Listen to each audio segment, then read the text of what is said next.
Thanks, Karine.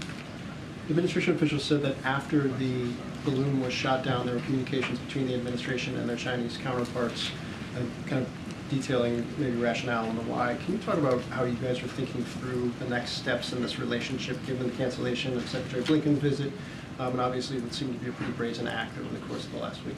So look, our approach with China has been pretty clear, and we've been very clear about this, and it will continue to be calm, resolute, and practical. That is not going to change on how we're going to move forward with our relationship with China, with our diplomatic conversations as we move beyond this. The President has been clear. We have been and will continue to keep open lines of communications with China. As you mentioned, Blinken and Jake Sullivan and many others have continued those dialogues, especially after last week. In fact, like I was mentioned, there was multiple levels of conversation about their surveillance balloon, and again communicated directly with China after we took our action to bring the balloon down. So again, multiple channels of communication that will continue.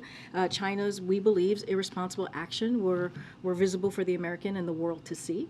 Not only that, at the same time, a second PRC surveillance balloon was seen traversing in Latin America. That's one thing that you all reported.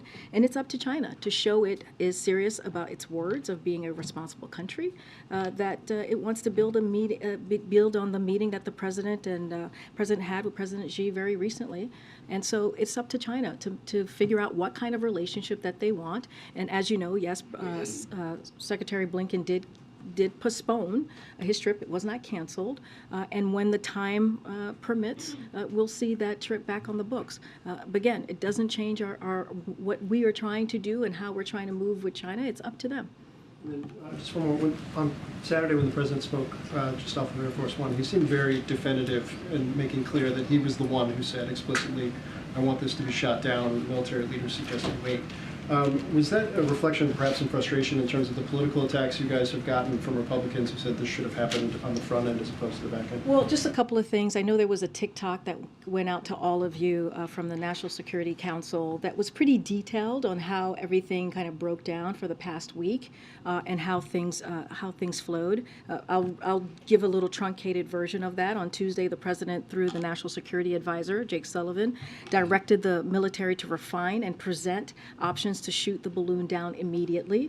The President also directed the military and the intelligence community to collect against the balloon so that we would learn more about China's capabilities and tradecraft.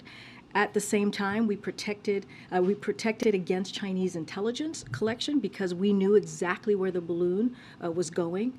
The military recommended taking the balloon down over water, following the determination by military commanders that there was undue risk of debris causing harm to civilians while the balloon was over land in Alaska, Canada, or the continental United States.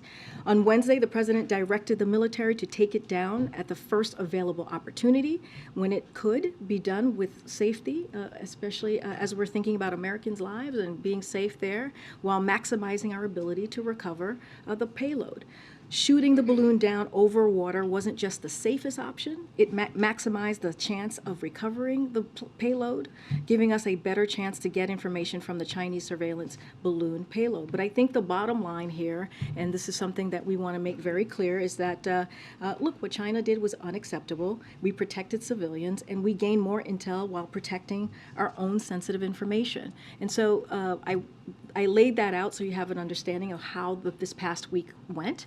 And, you know, the President, as we all know, is not just the President, he's also the Commander-in-Chief, and his number one priority is making sure that American lives are protected and that we protect, citizens in this country. But at the same time, we wanted to make sure that we were able to collect some data, which we were able to do, and that's why we took that action. And the President made sure we took that action.